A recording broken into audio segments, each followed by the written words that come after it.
तो आज अपनी चक्रवृद्धि ब्याज की दूसरी क्लास है। एक क्लास अपनी हो चुकी है। तो दोस्तों यहां पर अपन किसी भी फॉर्मूले का यूज नहीं करने वाले हैं, और मैंने जो फर्स्ट क्लास बताई थी आपको उसमें भी किसी फॉर्मूले का यूज नहीं किया, ठीक है ना। और कैसा भी ट्यूशन आ जाए, जो ट्यूशन एग्जाम में आए हुए हैं या फिर आने वाले हैं, उन सब की जो बेसिक ट्रिक्स है या बेसिक जो मेथड है वही मैंने आपको समझाया है, वही मैं आपको समझाने वाला हूं और धांसू तरीके से बताने वाला हूं चक्रवृद्धि ब्याज, ठीक है ना। तो देखिए दोस्तों, यहां पर आपने 2 वर्ष के लिए भी देख लिया था, 3 वर्ष के लिए भी देख लिया था, ऐसा ही 4 वर्ष के लिए भी हो जाएगा। लेकिन आपके दिमाग में आता है कि सर 1 2 वर्ष 3 वर्ष 4 वर्ष की बजाय यदि यहां पर मान लो ऐसे आ जाए 2.5 वर्ष आ जाए तो क्या करेंगे हम, क्या ये तरीका काम करेगा क्या? यदि सर यहाँ 2.5 वर्ष की जगह ऐसे आ जाए 2 वर्ष 4 माह आ गया तो क्या ये तरीका काम करेगा क्या सर? ठीक है ना, दिमाग में प्रश्न तो उठते ही है। यहीं पे आप कैसे आ जाए कि सर 3 वर्ष और इसके साथ आपको मान लो 146 दिन दे दिए, क्या इसका भी सर तरीका है क्या? इससे भी क्या ये मतलब इस तरीके से जो क्वेश्चन है वो भी सॉल्व हो जाएंगे क्या? तो दोस्तों बिल्कुल हो जाएंगे, ठीक है ना। आपको ज्यादा घबराने की जरूरत नहीं है, बस तरीका समझना ध्यान से, ठीक है। तो देखते जाइए, यहां पर जैसे मान लो कोई भी दर दे दी जाए, नॉर्मली मान लो मैंने यहां पर दर ले ली कितनी, 25%, ठीक है ना। 25% ले लो, 50 ले लो, कोई दिक्कत नहीं, कोई भी दर ले लो आप, जो अच्छी लगे ना वो दर ले लो। 25% दर दे दी मान लो आपको, और मूलधन है वो आपको मान लो निकालना हो या फिर दिया हो, कुछ भी हो, अपने को बेसिक जो कॉन्सेप्ट यदि पता लग गया ना दोस्तों तो फिर दिक्कत नहीं है, फिर चाहे क्वेश्चन कैसा ही है। दर आपको 25% दे दी और समय मान लो यहां पर क्या दे दिया आपको, समय दे दिया है। सबसे पहले मैं नॉर्मल से बात करता हूं, 2 वर्ष 6 माह, 2 वर्ष 6 माह, ठीक है ना। तो घबराने की जरूरत नहीं है। सबसे पहला काम क्या करना आपको, ये 25% है ना, इसको सोल्व करना, तो इसका मान क्या आएगा, 1/4 आएगा। ये 25% वार्षिक दर दे रखी है, ठीक है ना। वार्षिक दर का मतलब एक साल की दर 25% है, यानी 1/4 है, ठीक है। तो यहां पर 2 साल तो देखो पूरे पूरे हैं, 2 साल तो क्या है, पूरे पूरे हैं। तो 2 साल के लिए तो दर 25% ही रहेगी, यानी 1/4 है। तो 4 यदि मूलधन हो तो 1 ब्याज जुड़ेगा, कितना बन जाएगा, 5 बन जाएगा। तो पहले साल भी धन है वो 4 से 5 बन जाएगा, दूसरे साल भी धन जो है 4 से 5 बन जाएगा। लेकिन जैसे ही आप तीसरे साल में प्रवेश करोगे तो यहाँ पर जो टाइम दे रखा है वो सिर्फ 6 महीने का है। तो फिर ब्याज पूरे साल का क्यों, ब्याज भी तो 6 महीने का होगा।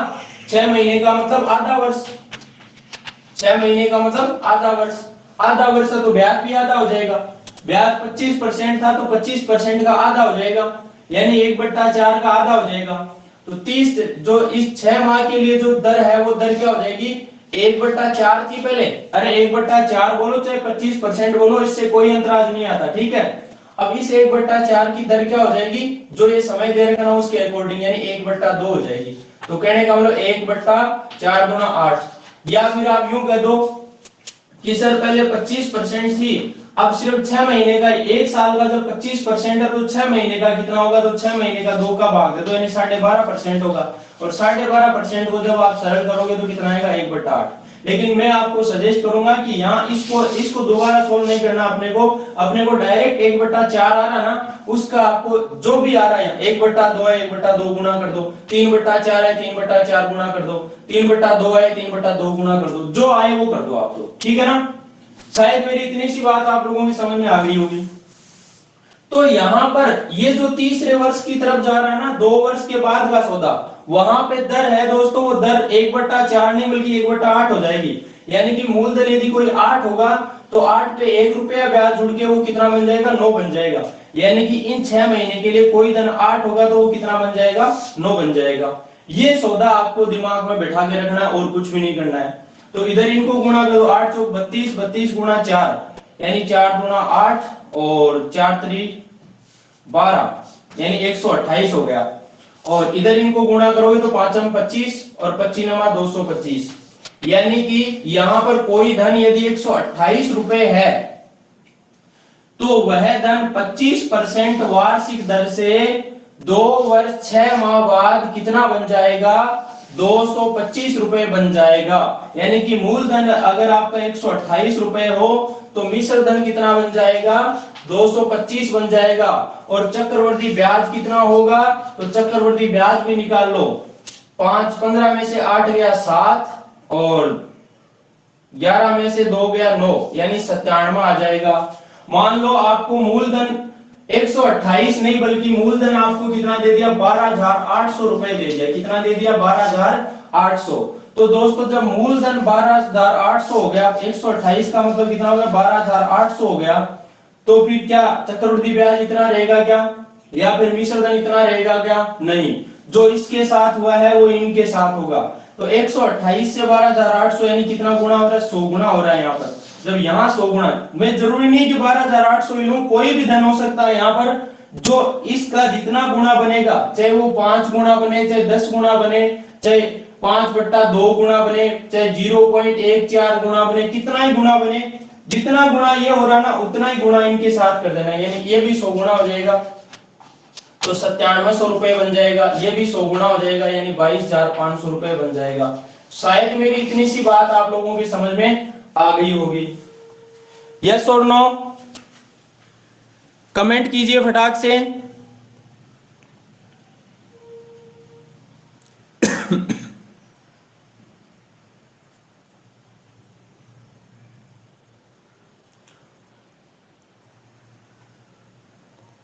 वेरी गुड, चलिए आगे चलते हैं।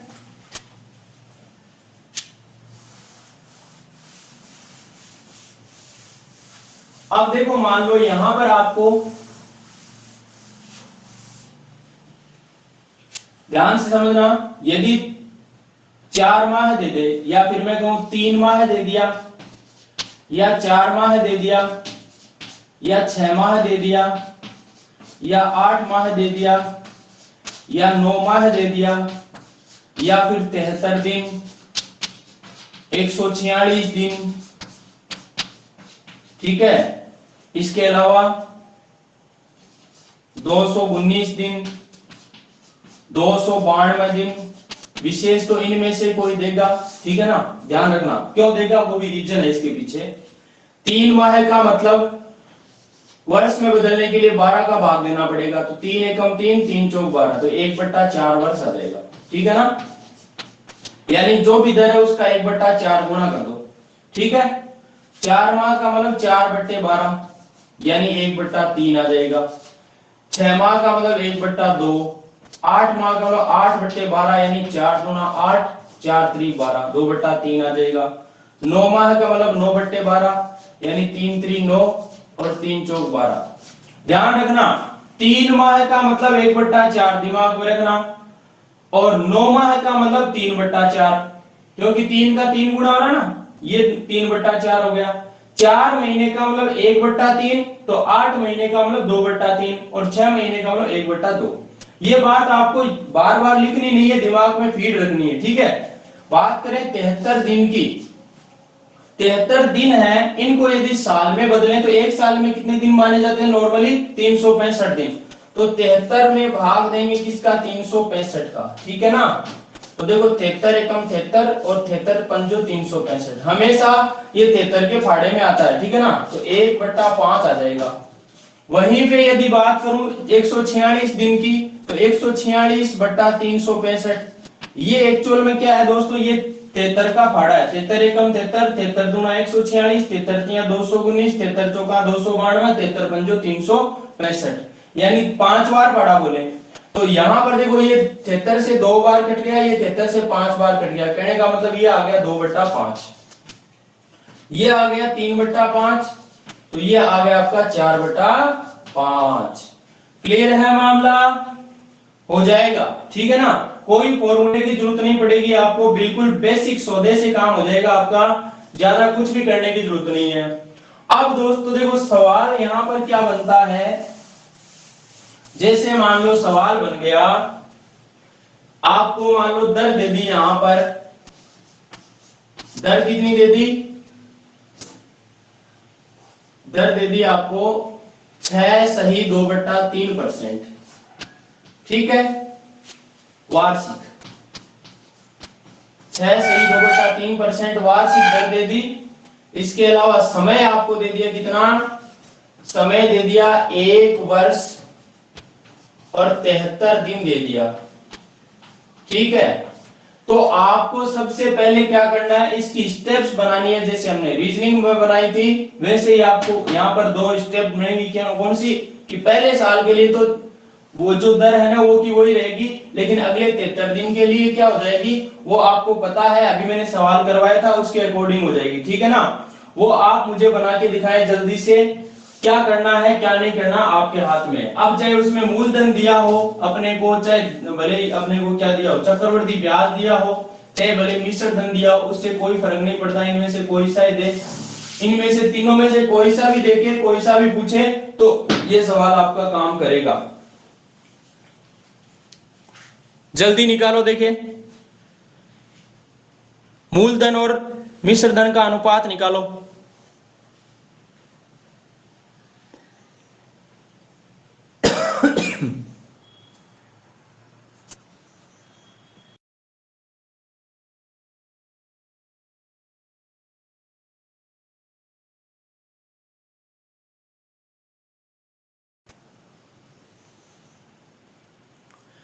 जल्दी करो सुपरफास्ट तरीके से।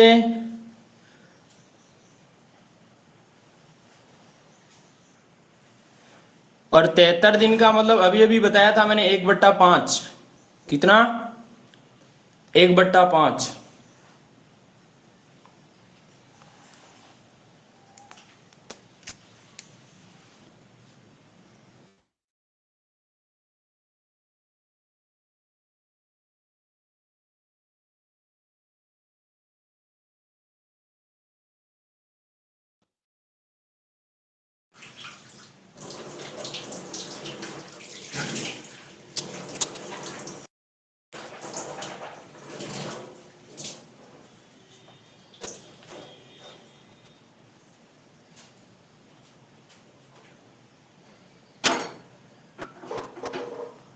जल्दी निकालो, देखे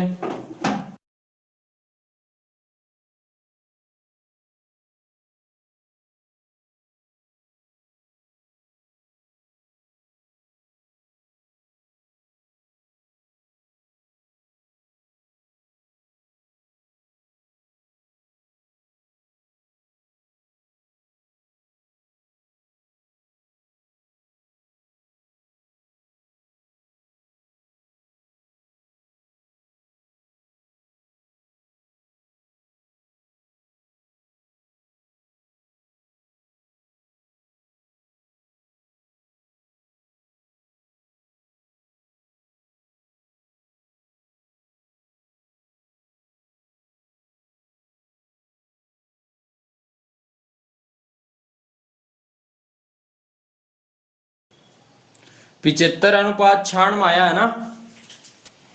चलिए देखिए दोस्तों,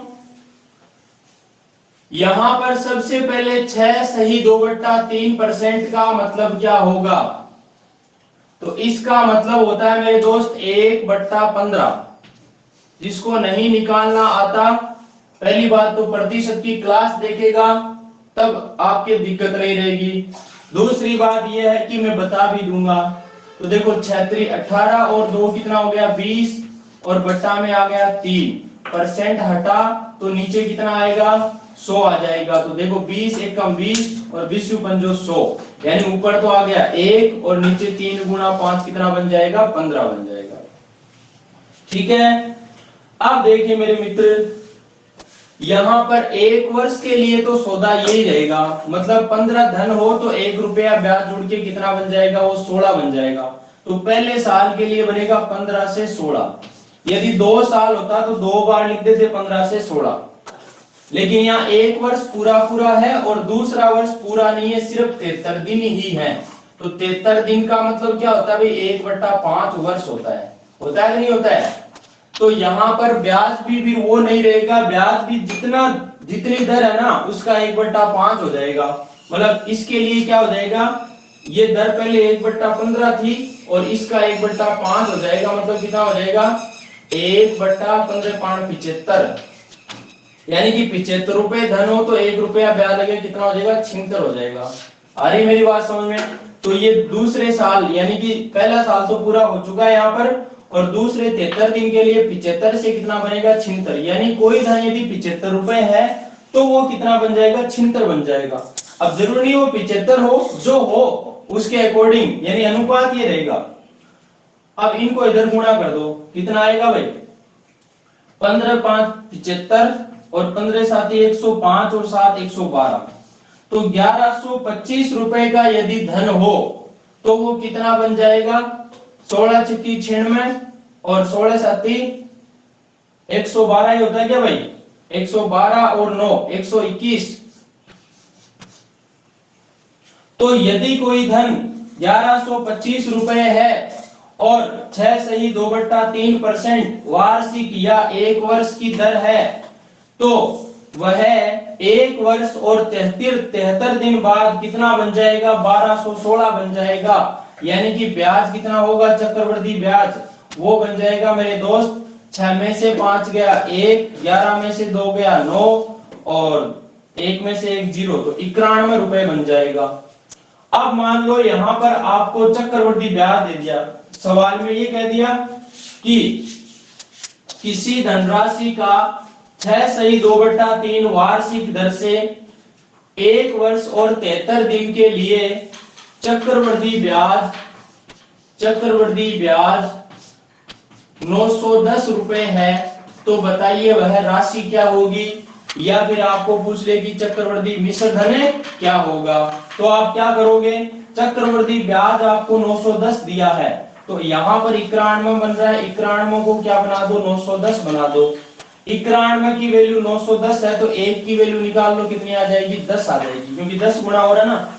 जब 1 की वैल्यू दोस्तों 10 आ गई है तो फिर 1 की वैल्यू यदि 10 आ गई है तो यहाँ पर धन है ना वो भी क्या हो जाएगा 10 गुना हो जाएगा, यानी 11,250 हो जाएगा। और मिश्र धन की बात करूं तो ये भी क्या हो जाएगा 10 गुना हो जाएगा, यानी 12,160 रुपए हो जाएगा। उम्मीद है ये वाली बात आप लोगों के फिट हो गई होगी, दिमाग में समस्या नहीं होगी। क्लियर है क्या मामला है भाई।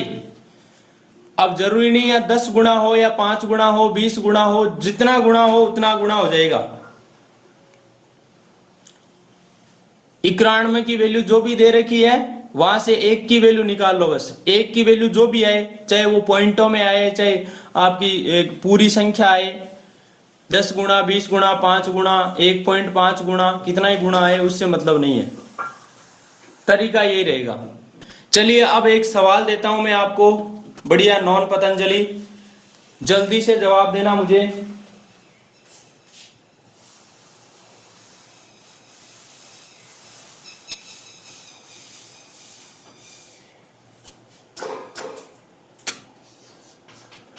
किसी धनराशि का या किसी राशि का 33.1/3% वार्षिक दर से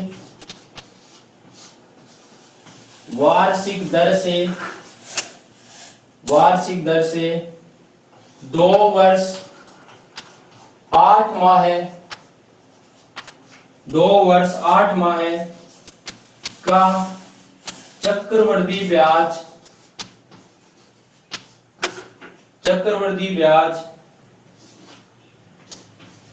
1900 रुपए है 1900 रुपए है। तो पहला प्रश्न है कि राशि क्या होगी, ठीक है। दूसरा पूछा है कि चक्रवृद्धि मिश्र धन क्या होगा, मिश्र धन बताना है, ठीक है ना। ये 2 प्रश्न आपके बन गए हैं जिनके जवाब देने हैं और जल्दी सुपर फास्ट तरीके से देने आपको।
हाँ भाई, आया क्या आंसर?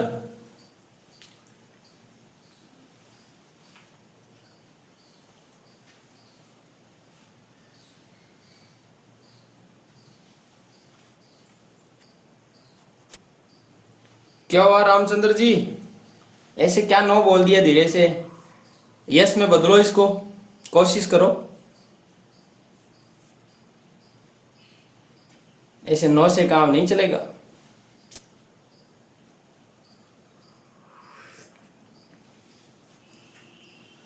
देखो सभी,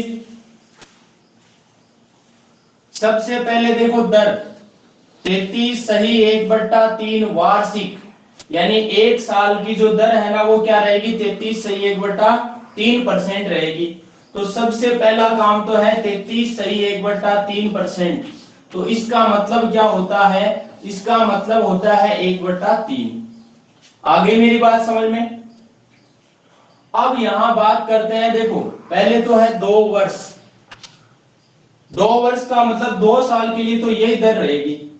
तो 3 में 1 जुड़ा, कितना हो गया? 4। तो पहले साल के लिए 3 से 4, वहीं पे दूसरे साल के लिए भी 3 से 4। ठीक है। बात करें यदि 8 माह की, तो 8 माह का मतलब कितना होता है? मैंने अभी अभी बताया था आपको 2/3, क्योंकि 4 माह का मतलब 4×3=12, 1/3 होता है। तो 8 महीने का मतलब कितना हो गया? 2/3 वर्ष हो गया, यानी 1 वर्ष का ये 2/3 भाग हो गया। आगे बात समझ में? तो फिर दर वो रहेगी क्या? दर भी क्या हो जाएगी? जितनी दर है उसकी 2/3 हो जाएगी। तो दोस्तों तीसरे साल के लिए, या फिर मैं कहूं तीसरी जो 8 महीने की बात है उसके लिए जो दर है वो इतनी नहीं रहेगी। इसका क्या हो जाएगी? 2/3 हो जाएगी। मतलब दर कितनी थी? 1/3 थी, और इसका कितना गुणा कर दो? 2/3 गुणा कर दो। तो 1 को 2 से गुणा किया 2, और 3 3 9। कहने का मतलब 9 रुपए का यदि कोई धन है तो 2 रुपए ब्याज जुड़कर वो कितना बन जाएगा? 11 बन जाएगा। तो यहाँ ये बन जाएगा 9 से 11। मैं कोई भी आपको फॉर्मूला नहीं बता रहा हूँ, बिल्कुल बेसिक सौदा बता रहा हूँ कि यहाँ बनने वाला क्या है। ठीक है ना? आपने चक्रवृद्धि ब्याज फॉर्मूले से पढ़ा होगा, लेकिन यहाँ बिना फॉर्मूले चलेगा। ठीक है ना? अब देखो, वो नहीं पढ़ना पड़ेगा आपको। 1+r/100 ऐसे की पावर n, और गुणा में यहाँ मूलधन, ये तो बनता है आपका चक्रवृद्धि, वो क्या बोलते हैं? मिश्रधन। और इसमें से यदि मूलधन को घटा दें तो चक्रवृद्धि ब्याज बन जाता है। हाँ, ये जरूर है कि ये फॉर्मूला डायरेक्ट यदि फॉर्मूला ही पूछे आपको कि चक्रवृद्धि ब्याज का फॉर्मूला बताओ, या फिर चक्रवृद्धि जो मिश्रधन है उसका फॉर्मूला बताओ, तो ध्यान रखना ये जो है इतना सा, ये तो है चक्रवृद्धि मिश्रधन का, और इसमें से यदि मूलधन माइनस कर दें तो क्या बन जाएगा? चक्रवृद्धि ब्याज बन जाएगा। ठीक है ना? ये ध्यान रखना, अभी बता दूंगा थोड़ा सा इसको खोल कर भी। अब समझो, 3 3 9 और 9 9 81। 81 रुपए का यदि कोई धन है तो 4 चौक 16, 16 को 11 से गुणा किया तो 6 और 1 7, 176 बन जाएगा। तो यहाँ पर मिश्रधन 176 बन गया। ब्याज कितना बना? 6 में से 1 घटाया 5, और 17 में से 8 गया 9, यानी ये सीआई कितना बन जाएगा? चक्रवृद्धि ब्याज 95 बन जाएगा। लेकिन अगला बावड़ा नहीं है, अगला बोल रहा है भाई 95 नहीं, कितना? 1900 रुपए होना चाहिए। कितना होना चाहिए? 1900। जब 95 की वैल्यू मेरे दोस्त 1900 है तो एक की वैल्यू क्या होगी? इस 1900 में भाग लगा दो धीरे से 95 का। तो पहले तो काट दो, 19 से कम 19, 19 पंजो 95। ठीक है, और 5 से 100 कट जाएगा कितनी बार? 20 बार। तो आपने देखा कि 95 का ये कितना गुणा है? 20 गुणा है, क्योंकि 95 का दुगुना होता है 190, और एक जीरो आगे हो गया तो ये 1900 बन गया। ठीक है, जब यहां पर दोस्तों 20 गुणा है तो ये भी है ना, ये उतना नहीं रहेगा, ये भी कितना गुणा हो जाएगा? 20 गुणा हो जाएगा। यानी मूलधन जो है 81 गुणा 162, और ये आगे जीरो, यानी 1620 रुपए बन जाएगा। वहीं पे यदि मैं मिश्रधन की बात करूं तो ये भी कितना गुणा हो जाएगा? ये भी 20 गुणा हो जाएगा, यानी 6 दूना 12, और 17 दूना 34 और 1 35, यानी 3520 रुपए क्या बन जाएगा? ये बन जाएगा आपका मिश्रधन। बताइए मामला फिट हुआ कि नहीं हुआ? अरे आया क्या आनंद?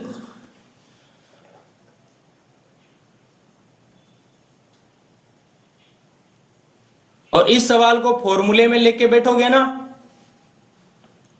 तो लेके ही बैठे रहो।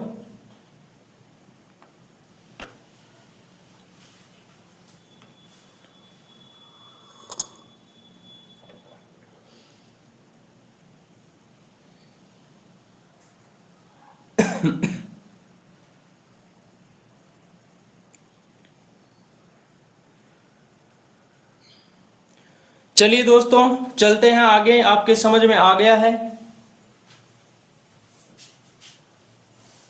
तो ऐसा सवाल तो आप कर लोगे, चाहे जिसमें 2 वर्ष 5 माह दे, चाहे 8 माह दे, चाहे 15 माह दे, कुछ भी दे कुछ भी ना दे, ठीक है ना। ऐसा सवाल तो आप कर लोगे। अब बात करते हैं यहां पर, जैसे बात करें यदि किसकी सूत्र की बात करें, चक्रवर्ती ब्याज के सूत्र की बात करें, तो सबसे पहले तो मैं चक्रवर्ती मिश्र धन बताऊंगा, जो क्या होता है, जितना मूलधन है, मूलधन को यदि पी माना है, प्रिंसिपल, गुणा 1 + दर को मैंने आर माना है, रेट, और बट्टा में कितना 100, और ये कितनी बार रिपीट होगी, जितना समय दिया है उतनी बार। जैसे समय मान लो n वर्ष दिया है, तो ये n आ जाएगा पावर में। आ गई बात समझ में? ये तो हुआ चक्रवर्ती मिश्र धन। और यदि चक्रवर्ती ब्याज की बात करूं, मैं CI की बात करूं, तो CI का फॉर्मूला क्या बन जाएगा, P गुणा 1 + R/100 की पावर n माइनस P कर दो। लेकिन हो सकता है सवाल में और जो ऑप्शन में ऐसे भी आए, और दूसरा तरीका क्या हो सकता है, देखो यहाँ ये पद है और दूसरा पद ये है, दोनों में P कॉमन ले ले। P कॉमन लेने के बाद क्या रहेगा, P गुणा ये 1 + R/100 की पावर n हो जाएगा, ठीक है। और इसमें से ये P बाहर आ गया तो क्या बचा, 1 बचा। यानी ये फॉर्मूला आपका पूछा जा सकता है, डायरेक्ट चक्रवृद्धि ब्याज का सूत्र, ये या फिर ये याद रखना, ये फीड रखना, और कुछ भी नहीं है, ठीक है। और फॉर्मूले की अपने को जरूरत नहीं पड़ेगी। चलिए चलते हैं आगे।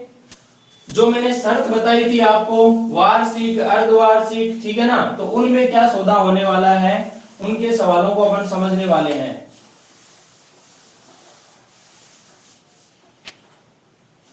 जैसे मान लो आपका सवाल है जिसमें दर आपको कितनी दे दी, दर दे दी आपको मान लो 10% वार्षिक, ठीक है। दर दे दी 10% वार्षिक, और समय दे दिया आपको मान लो 1.5 वर्ष, समय 1.5 वर्ष दे दिया, और आपको कह दिया कि यदि ब्याज क्या हो, यदि ब्याज अर्धवार्षिक संयोजित हो, अर्धवार्षिक संयोजित हो, अर्धवार्षिक संयोजित होने का मतलब 6-6 महीने पर ब्याज जुड़े, तो आपकी कंडीशन क्या बनने वाली है, वो मूलधन मिश्र धन ब्याज का वही सौदा रहेगा। बस मेन बात पकड़नी क्या है वो समझो आपको, ठीक है ना। तो पहले देखो 10% वार्षिक, इसी से समझ में आ जाता है, और ब्याज हो रहा है अर्धवार्षिक, तो दर जब वार्षिक 1 साल की दर 10% है, तो अर्धवार्षिक के लिए दर क्या हो जाएगी, दर हो जाएगी आधी, यानी 10% की आधी कर दो, कितनी आ जाएगी, 5%। लेकिन ये 5% वार्षिक नहीं होगी, अर्धवार्षिक हो जाएगी। समय की बात करूं तो समय देखो, जब ये दर अर्धवार्षिक है तो समय भी आधे आधे वर्ष के अनुसार लेना पड़ेगा। तो यहां पर 1.5 वर्ष है तो 1.5 का दुगुना कर दो, 1.5 का दुगुना किया तो कितना आ गया, 3 आ गया। ये 3 वर्ष नहीं होंगे, 3 आधे आधे वर्ष होंगे, और 3 आधे आधे वर्ष का मतलब भी क्या होता है, ये 1.5 वर्ष ही होता है। 5% अर्धवार्षिक का मतलब, 5% अर्धवार्षिक का मतलब भी 10% वार्षिक ही होता है। दर चेंज नहीं होती है, दर चेंज नहीं होती है, बस इतना है कि वो वार्षिक को अर्धवार्षिक में लिख दिया, ऐसे नहीं कि 10% 5%। एक मिनट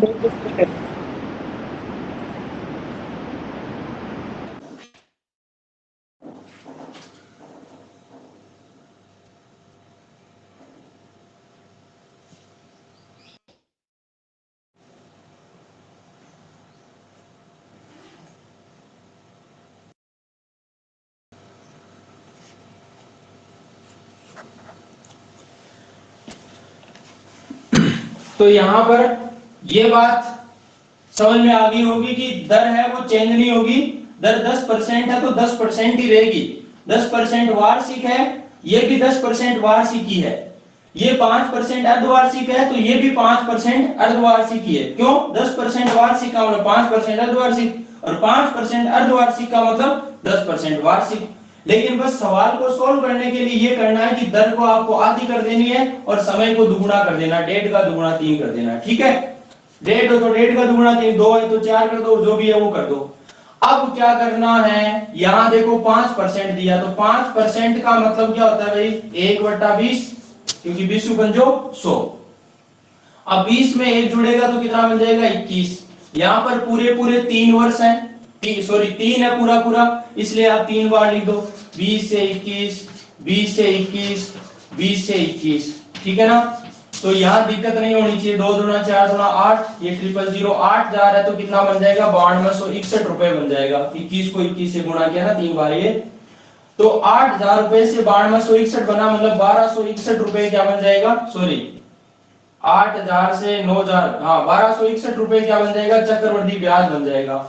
अब सौदा समझ में आ गया होगा, सेम वही बात बनी कि नहीं बनी, हर में काम करेगा, मूलधन चक्रवृद्धि ब्याज मिश्र धन, आपको जो चीज दी हुई है वो इसके बराबर में लिख दो। भाई मूलधन दिया तो मान लो जैसे मूलधन आपको दे दिया कितना, 24,000 दे दिया, तो आपने देखा कि 8000 से यहाँ 24,000 दिया है तो कितना गुना हो रहा है, 3 गुना। तो चक्रवृद्धि ब्याज भी क्या कर दो, 3 गुना कर दो, मिश्र धन भी कितना गुना कर दो, 3 गुना कर दो। बात समझ में आ गई कि नहीं आई भाई?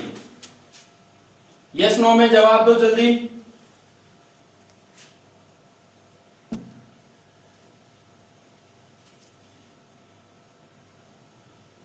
इतनी बात समझ में आ गई है क्या? इस तरीके से पहले किस किसने पढ़ा है भाई, कमेंट बॉक्स में जवाब दे देंगे, या पहली बार पढ़ रहे हो?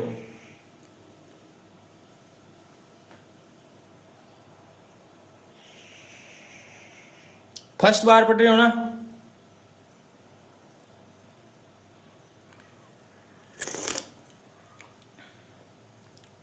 सूत्र ही रटा होगा, यहां सूत्र भी रटने की जरूरत नहीं है और दिमाग भी फिट हो जाएगा।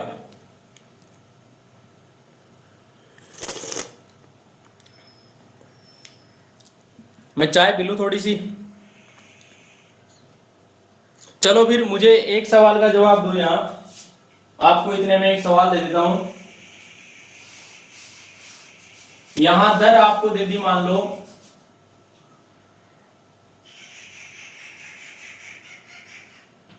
11 सही 1/9% वार्षिक। ये तरीका ना सब जगह काम करेगा और दौड़ता हुआ काम करेगा। और समय दे दिया 1.5 वर्ष की जगह 1 सही 1/4 वर्ष। अब क्या करना है क्या नहीं करना है, आपको मुझे सिर्फ इतना बताना, ये जो अनुपात है ना, जैसे इसका आया 8000 अनुपात 9261, मुझे ये अनुपात बताना आप लोगों को। ठीक है ना, जल्दी बताओ इस सवाल में क्या होने वाला है। और ऐसे सवाल आ जाते हैं तो बच्चे क्या भग जाते हैं, अरे यार अब कौन करेगा क्या।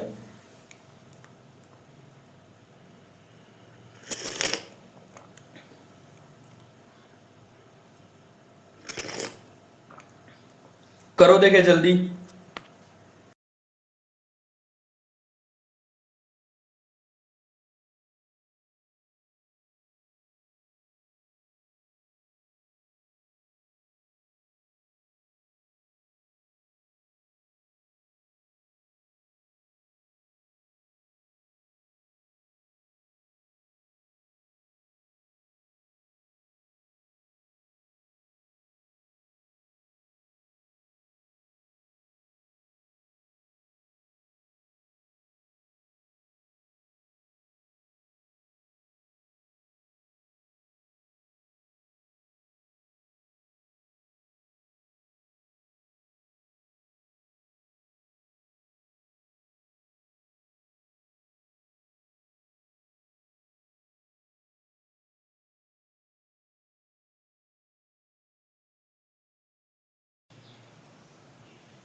हाँ भाई, कुछ समझ में आया क्या?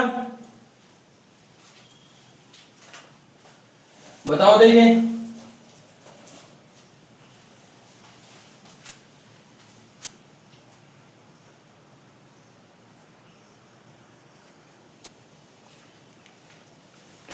सबसे पहला काम अर्धवार्षिक है तो दर को आधा कर दो। क्या कर दो? दर को आधा कर दो। देखो दर कितनी है? 11/1/9 है। 11/1/9% है, जिसका मतलब कितना होता है? जिसका मतलब होता है 1/9। ये आप सबको पता है, मैंने परसेंटेज में अच्छे से बताया और निकाल कर भी बताया कैसे निकाला जाता है। 11/1/9% का मतलब 1/9 है, लेकिन अर्धवार्षिक संयोजित होने की वजह से दर को क्या कर देंगे? आधा कर देंगे। आधा कर देंगे मतलब कितना हो जाएगा? 1/2 गुणा कर दो, यानी 1/9 दूना 18 हो जाएगा। ये तो बन गई दर। बात करें समय की। समय की बात करें तो 1/4 वर्ष है। अर्धवार्षिक संयोजित होता है तो समय को क्या कर दो? दुगुना कर दो। ये इसका दुगुना वर्ष में नहीं, अर्धवर्ष में आएगा। आपको तो संख्या को दुगुना करना है बस, और ज्यादा दिमाग नहीं लगाना है।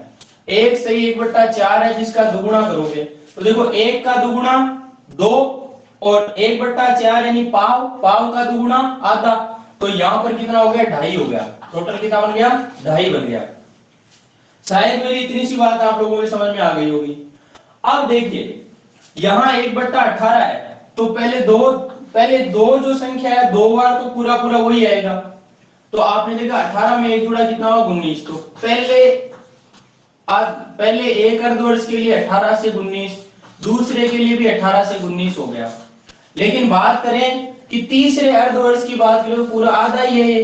तो यहां पर जो भी दर है यानी 1/18 है, इसका भी क्या हो जाएगा? 1/2 हो जाएगा। यहाँ 1/2 है तो 1/2 कर दो, 3/4 है 3/4 कर दो, 2/3 है 2/3 कर दो, जो है वो कर दो आपको।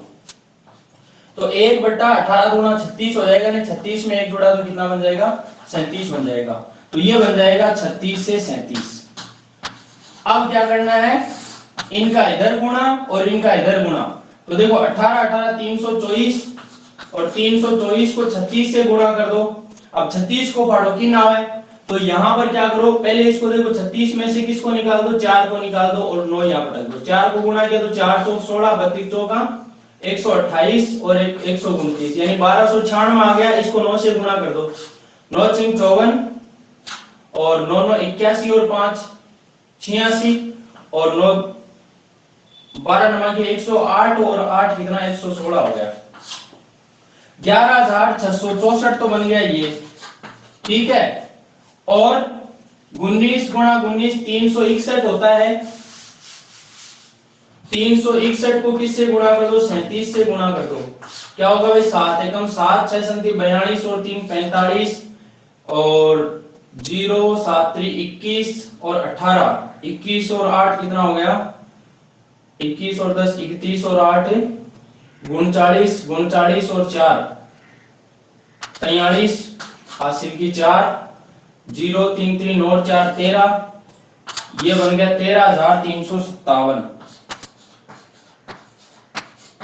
13,357 यानी कि कोई धन यदि 11,664 रुपए है तो वह 11/1/9% वार्षिक दर से समय 1 वर्ष 1/4 यानी 1 वर्ष और 3 माह बाद यदि ब्याज अर्धवार्षिक संयोजित हो तो यह धन कितना बन जाएगा?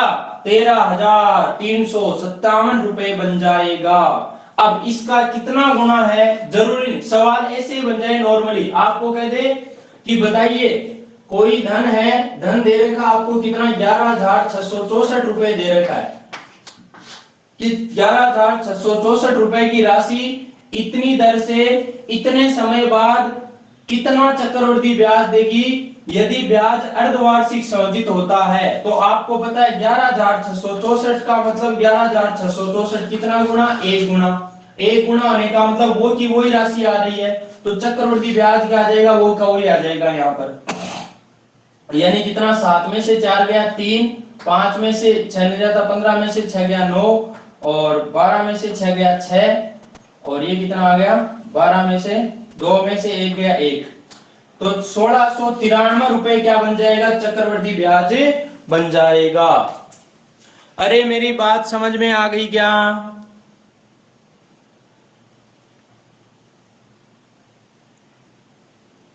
यस और नो?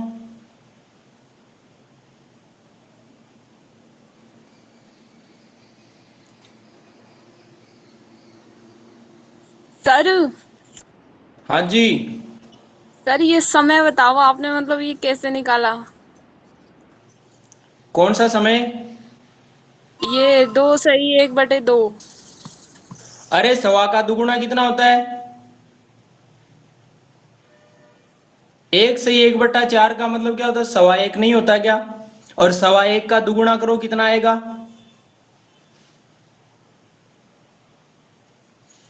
और गणितीय तरीके से देखें तो देखो, पहले मैंने एक का दुगुना कर दिया तो कितना बन गया? 2।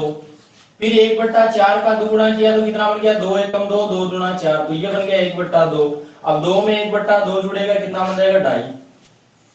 बस ऐसे नहीं करो, वैसे कर लो। 4 एकम 4 और ये कितना? 5। 5/4 और गुणा 2 किया, 2 से 4 कट गया 2 बार, तो 5 में 2 का भाग दिया, क्या आ जाएगा? 2.5। ऐसे कर लो। आगे बात समझ रहे हैं? अब यहां अर्धवार्षिक की जगह और तरीके से भी संयोजित कर सकता है, ये पता होना चाहिए आपको। तिमाही भी संयोजित कर सकता है, उसके लिए क्या करना पड़ेगा वो भी देख लो।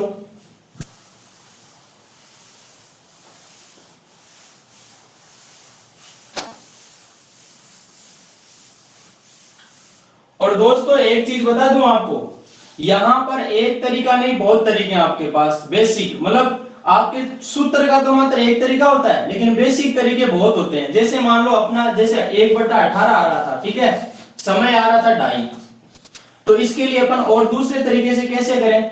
2.5 का मतलब आप मान के चलो कितना, कि 18 ना, पूरा एक बार 2 को देख लो आप, 2 है ना, तो 2 का मतलब 18 का स्क्वायर ले लो, तो धन कितना मान के चलो? 324 रुपए मान लो। 18 का स्क्वायर मान लिया, कितना हो गया? 324। 2 है तो स्क्वायर मान लो, 3 है तो क्यूब मान के चलो।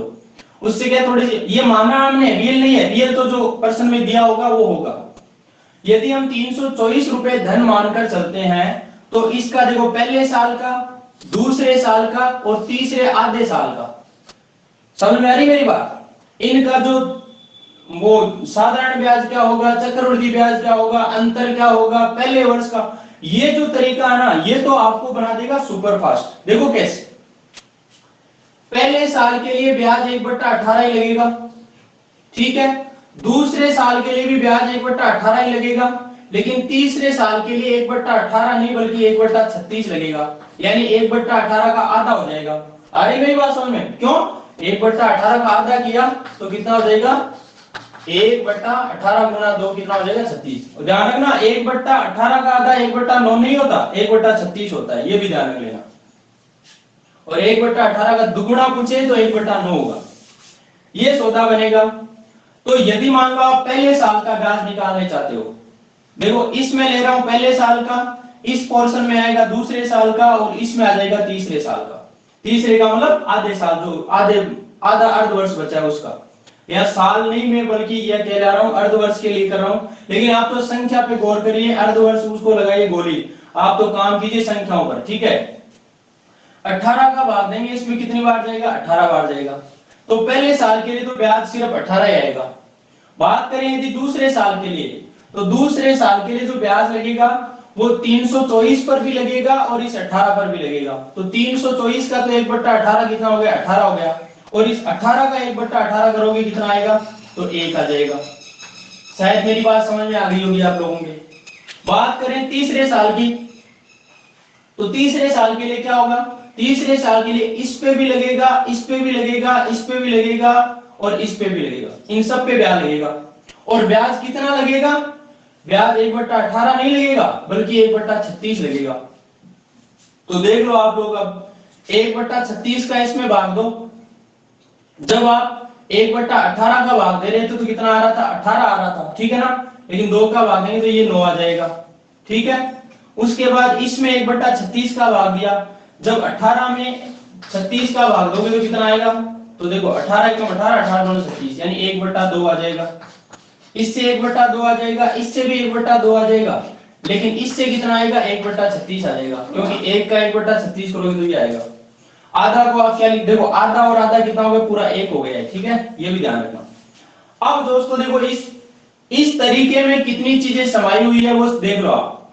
आपको मान लो ये पूछ ले कि पहले अर्धवर्ष का ब्याज बताओ, तो पहले अर्धवर्ष का ब्याज कितना 18 है, दूसरे अर्धवर्ष का बताओ तो 18 और ये कितना हो गया 19 हो गया, तीसरे अर्धवर्ष का बताओ 9 और ये कितना 10, और 10 में 1/36 जुड़ा तो 10 सही 1/36 हो गया। अब इसको आप पॉइंट में भी लिख सकते हो, आपकी मर्जी है वो, ये सवाल की मर्जी होगी, ठीक है। यदि भी आप बात करें कि 2.5 वर्ष का साधारण ब्याज बताओ, तो साधारण ब्याज सिंपल इंटरेस्ट कितना होगा 2.5 अर्धवर्ष का, या फिर मैं कहूं 1.25 वर्ष का, 1 से 1/4 वर्ष का, तो वो इन तीनों को जोड़ दो, 18 18 36 36 और 9 कितना 45, ठीक है। वहीं पे मैं बात करूं कि इन पूरे 1.25 वर्ष का जो चक्रवृद्धि ब्याज है सीआई, वो बताइए टोटल कितना होगा, तो टोटल वही इन सबको जोड़ दो, सबको जोड़ा तो 45, तो ये हो गया 45, तो ये हो गया, और नीचे वालों को इनको जोड़ दो 45 और 1 46 1 47 47 और 1/36, यानी 47 सही 1/36 क्या हो जाएगा चक्रवृद्धि ब्याज आ जाएगा। वहीं पे आपको पूछ रहे कि इन 1.25 वर्ष का या फिर 2.5 अर्धवर्ष का आप सीआई और एसआई का अंतर बताओ, यानी चक्रवृद्धि और साधारण ब्याज का अंतर बताओ, तो अंतर कितना होगा, इस 47 सही 1/36 में से ये साधारण घटा दो तो कितना आ जाएगा, या फिर आप ये देख लो कि 1 प्लस 1/2 प्लस 1/2, इन जो इस लाइन को छोड़कर नीचे की जो भी आ रही है ना ये राशि, ये क्या है सीआई और एसआई का अंतर है, मतलब 1 और 1 2, और 2 में 1/36 जुड़ा तो 2 से 1/36 क्या बन गया दोस्तों, ये बन गया सीआई और एसआई का अंतर। मेरा बेसिक जो कॉन्सेप्ट है वो आप लोगों के समझ में आया कि नहीं आया? सर एक बार ये बता दो 1/36 कैसे निकला? 1/36 तो जैसे दर 1/18 थी जी तो उसका 1/2 किया तो कितना हुआ, जी ओके ओके सर। हो गया ना, जी जी मामला क्लियर है सबके? ये जो तरीका है वो इतना आसान बना देता है आपको कि कोई भी सवाल पूछ लो इस तरीके में, तो कोई भी सवाल पूछ ले आपको चाहे,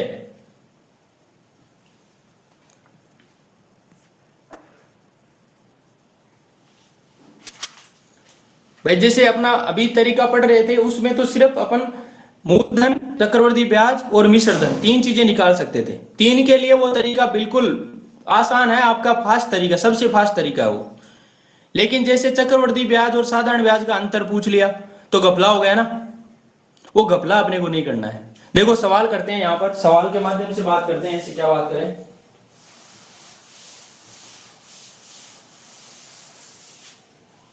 सवाल आ गया दोस्तों आपका, लेकिन सवाल समझाने से पहले मैं एक चीज और बता दूं, तिमाही और चौमाही के लिए क्या करना है।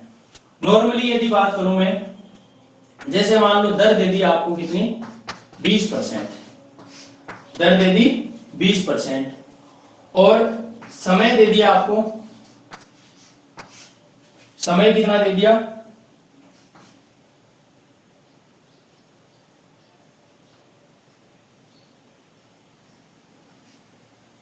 समय यहां पर दे दिया आपको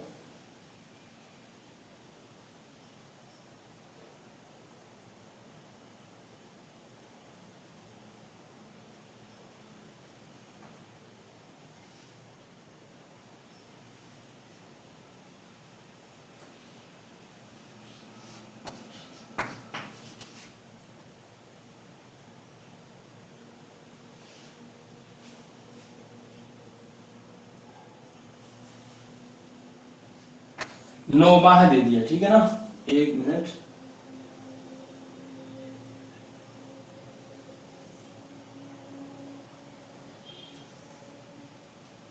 दर यहां पर 20% वार्षिक दी है, समय मान लो दे दिया आपको 9 माह है, और आपको कह दिया कि यदि ब्याज तिमाही संयोजित होता है, तिमाही संयोजित होता है, तो तिमाही के लिए आप क्या करोगे,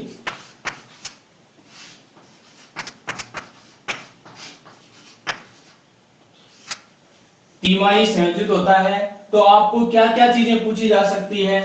देखो मूलधन दे रखा हो तो क्या मूलधन पूछा जा सकता, पूछा क्या क्या जा सकता है वो बता रहा हूं, कोई सी एक चीज देकर आपको ये चीजें, मूलधन पूछा जा सकता है, सीआई पूछा जा सकता है, और अपने अमाउंट पूछा जा सकता है, यानी मिश्र धन पूछा जा सकता है। आपको ये भी पूछा जा सकता है सीआई और एसआई का अंतर बताइए कितना होगा, ठीक है ना। तो ये सवाल आपके बन सकते हैं। क्या करना है वो समझिए। दर दे रखी है 20% वार्षिक और ब्याज तिमाही। मैंने कहा तिमाही है तो 3-3 महीने का, मतलब एक साल के कितने पार्ट हुए, 4। तिमाही है तो 4 का भाग और चौमाही है तो 3 का भाग। तो दर देखो 20% दे रखी है, 20% में किसका भाग देंगे अपन, तिमाही का, मतलब 4 का भाग देंगे। तो 4 का भाग देंगे, कितनी आ जाएगी दर, 5%। ये 5% वार्षिक नहीं रहेगी, ये तिमाही हो जाएगी, 5% तिमाही, यानी 3 महीने की दर 5% है तो 12 महीने की दर कितनी हो जाएगी, 20% हो जाएगी। वहीं पे बात करूं समय की, तो समय हो जाएगा कितना गुना, समय हो जाएगा 4 गुना। तो पहली बात तो ये देखो कि 9 माह है, इस 9 माह को वर्ष में बदलो, तो 9 माह का मतलब कितने वर्ष हुए, 9/12 वर्ष हो गए। 9/12 वर्ष है, और इस वर्ष को यदि आप किस में बदलते हो, तिमाही में बदलते हो। तिमाही का मतलब कितने से गुणा करोगे, 4 से गुणा करोगे। क्यों, क्योंकि एक वर्ष में कितने तिमाही होते हैं, 4 तिमाही होते हैं। 3 महीने 3 महीने 3 महीने 3 महीने, तो कितने महीने हो गए, 12 महीने। तो फिर 9/12 वर्ष में कितने होंगे, 4 गुना कर दो, 4 से 12 घटा 3 बार और 3 से 9 घटा 3 बार, ये हो गए 3 तिमाही, 3 तिमाही। तो इसका मतलब अब तिमाही तिमाही की गोली लगाओ आप। तो ये देखो दर कितनी है, 5%, समय कितना है, 3, पूरा पूरा आएगा। तो आप चाहो तो ऐसे लिख सकते हो क्या, 5% का मतलब क्या होता है, 1/20 होता है। 1/20 है तो आप धन क्या मान के चलोगे, धन मानोगे आप 20 का क्यूब, धन मानोगे 20 का क्यूब। 20 का क्यूब कितना होता है, 8000। क्यूब क्यों मानोगे, क्योंकि यहाँ 3 बार है, ठीक है ना। 8000 आपने धन माना। देखो कितना आसान। अब पहले साल का निकालोगे, 8000 का 1/20 करो भाई, कितना होगा, पहले साल नहीं बल्कि पहले तिमाही के लिए, ठीक है ना। 20 का भाग दोगे तो देखो 20 400 आ जाएगा, ये 20 का भाग देंगे 400 आ जाएगा। दूसरे पोर्शन के लिए निकालेंगे तो वो 400 आएगा, लेकिन इस 8000 पे तो 400 आ गया, इस पे भी तो ब्याज लगेगा, तो 400 का 1/20 कर दिया, कितना आ गया, 20 आ गया। बात करें तीसरे के लिए, तो वो क्या होगा, इस 8000 पे भी लगेगा जो कि 400 आएगा, इस 400 पे भी लगेगा जो कि 20 आएगा, इस 400 पे भी लगेगा जो कि 20 आएगा, और इस 20 पे लगेगा जो कि कितना आएगा, 1 आएगा। उम्मीद है ये वाली बात आपकी क्लियर होगी। सबसे बेस्ट तरीका ये है कि पहले साल का काम करो, फिर दूसरे साल के लिए क्या करना है, इस पे भी लगा दो, इस पे भी लगा दो। तीसरे साल में जाने के लिए इस पे इस पे इस पे इस पे सब पे लगा दो, वो आ गया तीसरे साल का। सबसे बेस्ट तरीका, कंफ्यूज होना ही नहीं है, बिल्कुल बेसिक तरीके से काम हो जाएगा आपका। यदि चौथे साल पे भी आ जाए ना, तो चौथे साल के लिए क्या करोगे, इस पे भी लगाओगे, इस पे इस पे इस पे इस पे इस पे इस पे इस पे, इन सब पे लगाओगे और वो चौथे साल का आ जाएगा। और चौथे साल के नहीं, जैसे मान लो 3 वर्ष और मान लो यहाँ पर दे दिया 3 वर्ष और 8 माह दे दिया, तो 8 माह का मतलब क्या हुआ, 2/3 हुआ। तो यहाँ पर जो जितनी दर थी ना, जैसे 1/20 दर थी, तो 1/20 की कितनी हो जाएगी, या 2/3 हो जाएगी। 2 से 10, ये 10 बार घटा तो 1/10 या 30, जो भी धन है उसका 1/30 करते जाओ, मतलब जितना भी पहले का ब्याज है, जितना भी धन है उसका 1/30 करते जाओ, आपका मामला फिट हो जाएगा। अरे समझ में आ रहा क्या मेरे दोस्त, अब समझो यहां पर क्या क्या चीज है। 8000 रुपए तो धन है, ठीक है, मानना है हमने, जरूरी नहीं है 8000 ही दिया हो, अपने को मान लो 16000 दे दिया, 8000 का आधा 4000 भी दे सकता है, 25000 भी दे सकता है, 24000 भी दे सकता है, यहाँ पर 12500 भी दे सकता है, कोई भी धन दे सकता है। मेन बात यह है कि आपको समझना क्या है, ठीक है ना। 8000 यदि धन हो तो साधारण ब्याज कितना बनेगा, साधारण 400 400 400 यानी 4×3=1200 रुपए बनेगा, ऐसा है इन 9 महीने का जो साधारण ब्याज। और आप निकाल सकते हो, देखो कैसे, मान लो आपने 8000 रुपए धन लिए, गुणा दर कितनी है 20%, गुणा समय कितना 9 महीने, 9 महीने को जब साल में बदलोगे तो 12 का भाग लगाओगे, ठीक है, और ये बट्टा में 100, इसको सरल करोगे ना तो वो 1200 आने वाला है। देखो देखिए 3×3 9, 3×4 12, 20 से 100 कट गया 5 बार, और 5 से ये 10 कट गया 2 बार, 4 से 8 कट गया 2 बार, 2 को 2 से गुणा किया 4, ये 2 0। 1 मिनट क्या भरे भाई,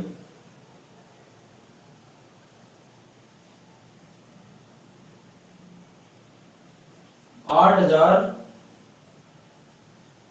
ऊपर 3 भी है, 9 के ऊपर 3, 4 हाँ के हाँ, 12 ये हो रहा, जाएंगे। ये 3 है। तो 400 गुणा 3 कितना हो जाएगा, 1200 हो जाएगा। ये आपका 1200 आ चुका है। फिट है मामला, चाहे ऐसे निकालो चाहे वैसे निकालो, दोनों से साधारण ब्याज वही आने वाला है। मैंने बेसिक कॉन्सेप्ट के साथ बताया है और ये है फॉर्मूला के साथ, ठीक है। अब समझो आगे दूसरी बात अपने को पूछेगा चक्रवर्ती ब्याज, तो सीआई कितना बनेगा टोटल, सीआई देखो इन सबको जोड़ दो, 1200 तो यही हो गया, 20 20 40 20 60 61, तो 1261 रुपए क्या हो गया यहाँ पर, ये हो गया सीआई। अगर बात करें सीआई माइनस एसआई की, सीआई और एसआई का अंतर, तो वो है देखो ये वाला पोर्शन, ये जो इस ऊपर वाली लाइन को छोड़कर इसके नीचे जो भी है ना वो सीआई और एसआई का अंतर है, 20 20 40 20 60 और 61, ये आ गया 61। अब बताओ क्या बचा इस सवाल में, कुछ बचा है क्या, ये बताओ मुझे तो। अब चाहे ये 20% वार्षिक दे, चाहे समय 9 माह दे, चाहे तिमाही दे, चतुर्माही दे, 4 माही दे, 6 माही दे, 5 माही दे, कोई फर्क नहीं पड़ता। पड़ा क्या फर्क, तरीका सर वही रहेगा। हाँ जी, सर एक बार एक ये वाली चीज एक्सप्लेन करना कि 20% का मतलब 1/5 होता है, ठीक है। हाँ तो सर इसमें अगर अपन तो 4 का भाग देंगे तो 5% कैसे है, वो मेरे थोड़ा समझ में नहीं बैठा। भाई 4 का भाग 20 में दिया, 5 बार आ गया, परसेंट का परसेंट रह गया। नहीं सर अपन उसको ऐसे नहीं करेंगे क्या, 20% का मतलब 20/100। हाँ ऐसे कर लो, ऐसे कर लो, ऐसे कर लो, कोई दिक्कत नहीं है। मान लो आपने 20% आपकी दर है, 20% वार्षिक दर है, ठीक है। और अपने को इसका क्या करना है, अपने को करना है इसका 1/4 करना है, क्योंकि तिमाही संयोजित होता है तो 1/4 करना है। आप कहोगे सर हम तो 20% को वैसे सरल करके सीधा लिखेंगे, 20% का मतलब कितना होता है, 1/5 होता है। लो जी मैंने 1/5 लिख दिया 20% का मतलब, और गुणा कर दिया 1/4, तो भी क्या आने वाला है, 1/5 होकर 20, 1/20 ही आने वाला है। नहीं सर आपने 5 लिखा ना, वो डायरेक्ट पूछते हैं। वो मैंने 5% लिखा था, जैसे 20% की बात करूं तो 20% में आप 4 का भाग दोगे, तो 4 से मैंने 20 को काट दिया 5 बार, और ये परसेंट आगे है जैसा का जैसे रह जाएगा। और 5% को वापस सरल करोगे तो 5/100 लिखोगे, यानी 5 एकम 5 20 बन जो 100, तो ये भी कितना आएगा, 1/20 आएगा। ऐसे करो वैसे करो कुछ भी करो, कोई फर्क नहीं पड़ता। आगे बात समझ में?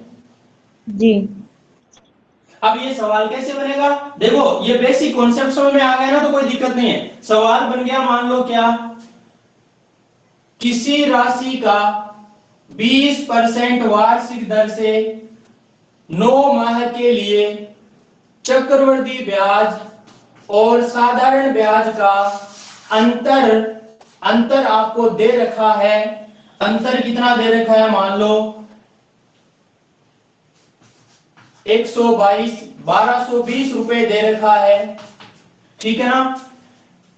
9 माह के लिए सीआई और एसआई का अंतर, यानी चक्रवृद्धि और साधारण ब्याज का अंतर, ये दासू से दासू क्वेश्चन यहां पर आ जाएंगे, मैं बता रहा हूं ना, कोई क्वेश्चन बचने वाला नहीं है।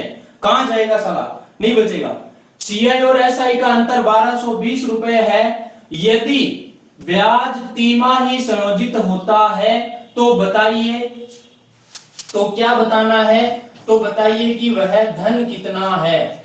धन भी पूछ सकता है, चक्रवृद्धि ब्याज भी पूछ सकता है, साधारण ब्याज भी पूछ सकता है, मिश्र धन भी पूछ सकता है। इसके अलावा कुछ नहीं पूछ सकता, और कुछ पूछेगा तो फिर यहाँ ये पोर्शन उठाएगा जो कि इस प्रश्न में नहीं उठाएगा, ठीक है।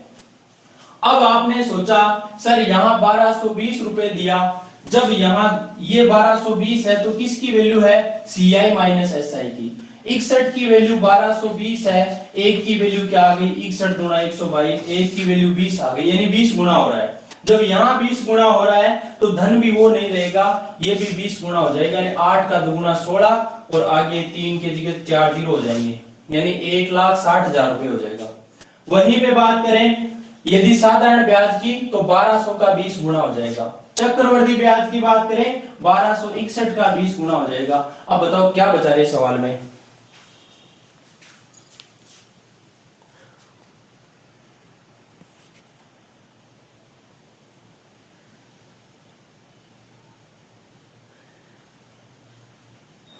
क्यों जितेंद्र कुमार, पहले पढ़ा गया ऐसा तरीका? ऐसा तरीका तो नहीं पड़ा सर। लेकिन उत्तर सबके आ जाएंगे। हाँ, उत्तर तो है।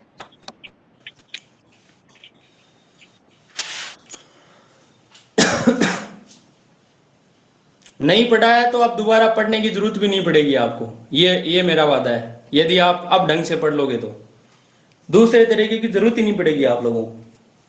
तरीके और भी है मेरे पास, इसके भी बहुत तरीके हैं, कम से कम 3-4 तरीकों से होता है ये सवाल। लेकिन ज्यादा में फिर क्या कंफ्यूज होता है बच्चा।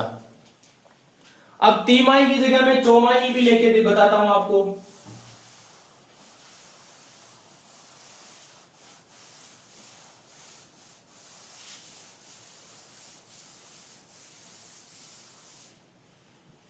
देखिए सवाल है आपका, दर दे दी आपको कितनी, मान लो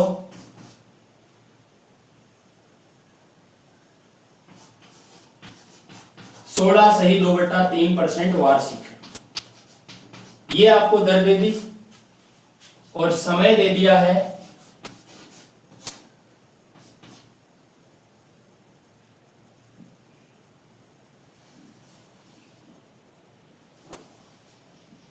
8 माह,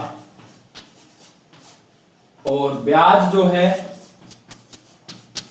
वो होता है चौमासिक या चतुर्मासिक। देखो क्या क्या नाम आ सकते हैं, चौमासिक, चतुर्मासिक, ठीक है ना, या 4 माही,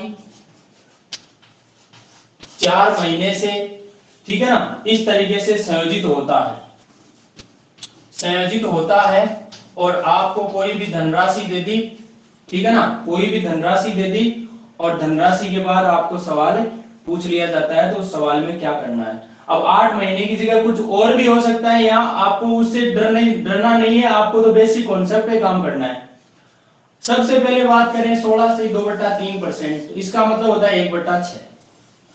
लेकिन दर वो नहीं रहेगी क्योंकि ब्याज 4 महीने पे संयोजित होता है। यदि 1 साल की दर इतनी है तो 4 महीने की कितनी होगी?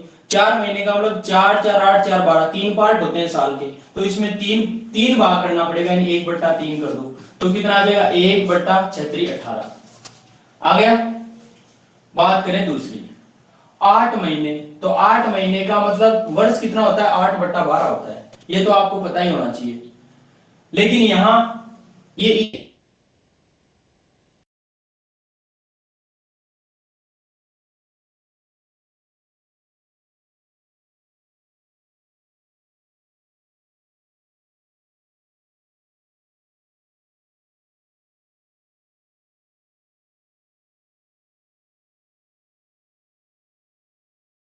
हमारा 1/3, जब यहां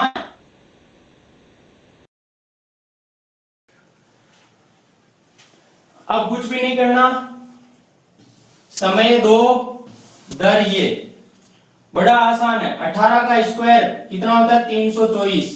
धन मान के चलाऊं 324, मूलधन 324 माना। पहले के लिए कितना होगा, दूसरे के लिए कितना होगा? पहले के लिए 1/18, तो दूसरे के लिए भी 1/18। क्यों? क्योंकि पूरे दो ही हैं। अगर यहाँ 2.5 3, 2 से 3/4 कुछ और बनता तो वो उसका उस हिसाब से और हो जाता, ठीक है ना, उससे डरने की जरूरत नहीं है। 1/18 किया, 324 का 1/18 हो गया 18, पहले का काम हो गया। दूसरे पोर्शन के लिए देखें तो इस पे भी लगेगा और इस पे भी लगेगा। इसका 1/18 किया 18 आ गया, और इसका 1/18 किया तो 1 आ गया। तो देखो यहाँ पर साधारण ब्याज तो कितना बन गया? एसआई तो बन गया 18 18 कितना? 36। बात करें सीआई की तो सीआई कितना हो जाएगा? 36 और एक ये जुड़ जाएगा 37। बात करें सीआई माइनस एसआई की, एसआई माइनस सी जो भी इनका अंतर है, तो वो कितना आ जाएगा? 1 आ जाएगा। क्या बचा बताओ? कुछ बचा?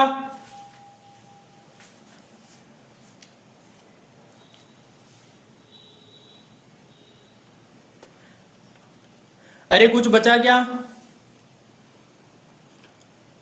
अब मान लो यहां पर आपको धन दे दिया, कितना?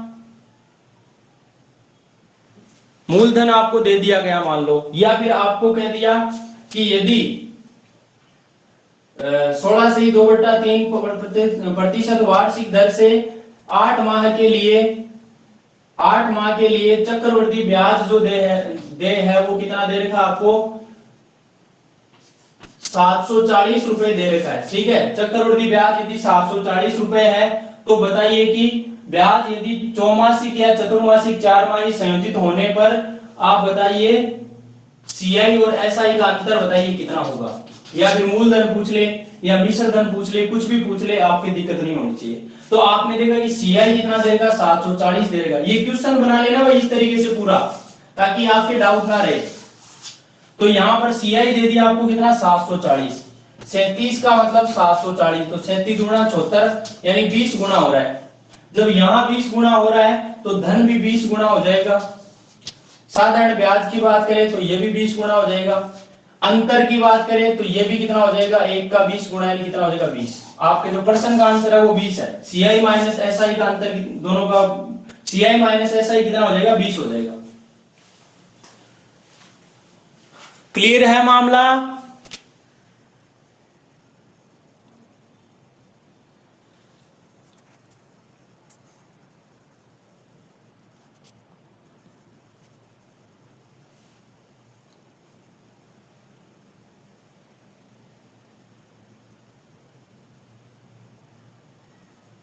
सर जल्दी बताओ सब। हाँ जी, 324 की जगह अपन 100 या और कुछ भी मान सकते हैं ना? हाँ कुछ और भी मान सकते हैं, कोई दिक्कत नहीं, 100 मान सकते हैं। लेकिन उसमें क्या है, जैसे मान लो आपने 100 माना, अब 100 का आप 1/18 करोगे तो वो संख्या क्या सही बट्टा में आ जाएगी, और सही बट्टा में आ जाएगी तो फिर वही आपका टाइम ज्यादा लगेगा, और कुछ भी नहीं है, और कोई फर्क नहीं पड़ेगा। यहाँ 100 मानोगे तो भी फर्क नहीं पड़ेगा। मान लो यहाँ 100 मान लिया आपने, 100 माना तो 100 का 1/18 करो तो 100/18 हो जाएगा। ये 100/18 हो गया, ये भी 100/18 हो गया। फिर इस 100/18 का और 1/18 करना पड़ेगा, यानी 100/18 का 1/18, तो ये राशि बनेगी। अब इनको आप सरल करोगे, आपकी मर्जी है, जैसे करना चाहो वैसे कर सकते हो। 100 मानो, 200 मानो, 500 मानो, कोई फर्क नहीं पड़ने वाला। बस ये है कि टाइम बचाना है तो आपको वो राशि माननी पड़ेगी जिससे क्या है कि आपका सही बट्टा नहीं हो, आपका जो टाइम है वो बच जाए। समझ गए मेरी बात?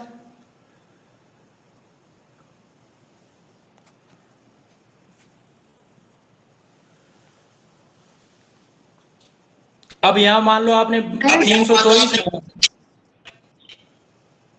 तो 324 की जगह 3240 रुपए भी मान सकते हो, कोई फर्क नहीं पड़ेगा।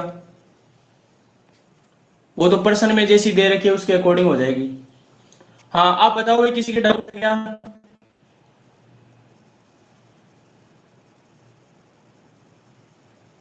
सर मुझे दोबारा बताओ, मुझे तो कुछ दिखा ही नहीं मेरी स्क्रीन पे। क्यों? सर पता नहीं, कुछ आ ही नहीं रहा था। तो फिर एक काम करना, ये रिकॉर्डेड क्लास देख लेना आप ना। हाँ ठीक है सर। और कोई दिक्कत आए तो फिर मुझे पूछ लेना अगली क्लास में। और आपको बता दूं कि कल परसों और नरसों आपकी 3 दिन की क्लास नहीं होगी, मैं गांव जाके आऊंगा, ठीक है ना? सर ये अपने कितने दिन और चलेगा ये वाला टॉपिक? 2 दिन का और है। उसमें सरल ब्याज भी आ जाएगा? सरल ब्याज में दो दिन लूंगा मैं, सरल ब्याज के, ओके। है ना, 2 दिन में निपटा दूंगा। वैसे तो सरल ब्याज में 4-5 दिन पढ़ाता हूँ, लेकिन 2 दिन में निपटा दूंगा। अब आपके आसान हो जाएगा सरल ब्याज। जी। ठीक है दोस्तों, जो स्टूडेंट्स YouTube पे मेरी क्लास देख रहे हैं वो भी चैनल को लाइक करें, सब्सक्राइब करें और अपने साथियों के साथ शेयर करें। यदि आपको क्लास अच्छी लगी हो तो कमेंट सेक्शन में जरूर बताएं कि क्लास आपको कैसी लगी, ताकि और सुधार किया जा सके कमियां भी जरूर बताएं। Thank you.